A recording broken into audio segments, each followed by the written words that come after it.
Let's get ready while I tell you the story of how I rescued this girl. I love you. I love you so much, baby.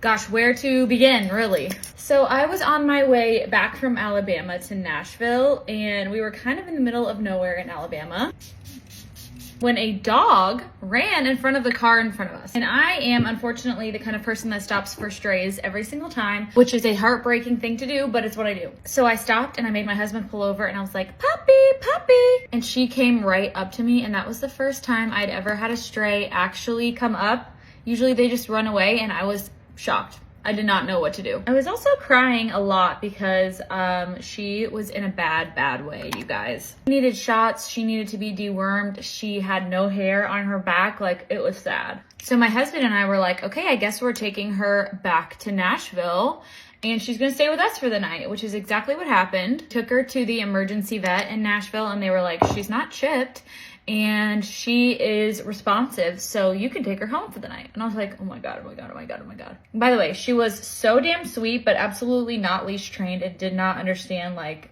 being a person's dog, you know? She had been a stray for at least a couple months, which is crazy because she's 9 pounds. So I took her to PetSmart and we got her some little cutie things for the night and tried to give her a bath at home, and it was an absolute disaster. She hated it, which I don't blame her. Like, I'm sure she was very scared. And this whole time I'm thinking, okay, this is my dog. Like, I know this is my dog, but I know that I can't give her what she needs right now because she needs to get spayed. She had had puppies recently. Like, she needed a lot of medical attention, and I knew I wasn't going to be able to give it to her in the time that she needed it. I was also, of course, like sharing all of this on social media, and everyone was like, you need to keep her, you need to keep her, which made it even harder. I was like, I want to keep her, but I just don't think I'm ready. One of my followers actually works very closely with the Nashville Humane Association, and so they were like, we will take her and help her and find her the best home ever. And I was so sad, but I just knew it was the right thing to do because she needed help. They have a full medical staff on their team. Like, it was just the right thing to do for her. So the next day I went and dropped her off at NHA, and I was a freaking mess. I cried for a good 48 hours after I dropped her off. I'm not even kidding, you guys. It was crazy. And I asked the woman at NHA to keep me updated on her and see if she needed a foster because I would love to help when she was ready. So by the way, my mother during this time named her Hattie because Hattie B's is a chicken joint here in Nashville that is very popular, and our last name is Berry. So she's kept that name. Her name is still Hattie. So about 8 days later, I get a call from Nashville Humane, and they're like, she's fully spayed and ready for adoption. She doesn't even need a foster.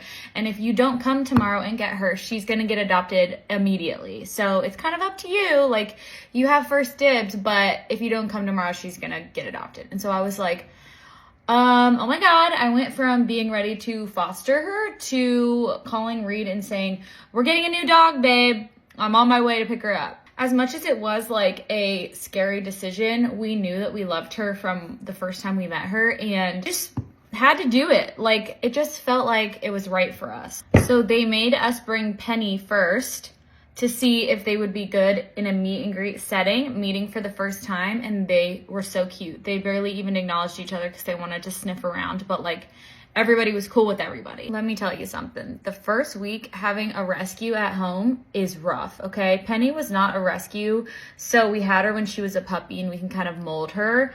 With Hattie, she was living on the streets, okay? She was living on the streets of Coleman, Alabama, aka like in the middle of literal nowhere. She had a different life. Like, she was sick and she was probably eating damn chipmunks for dinner. Like, she was an outdoor dog. And so it took us a while to get her used to just having a sister and being indoors and learning how to walk on leashes and all of that. I cried every single night for like a week because I thought that Penny was mad at me that I brought home Hattie. Also cried because I thought Hattie was upset.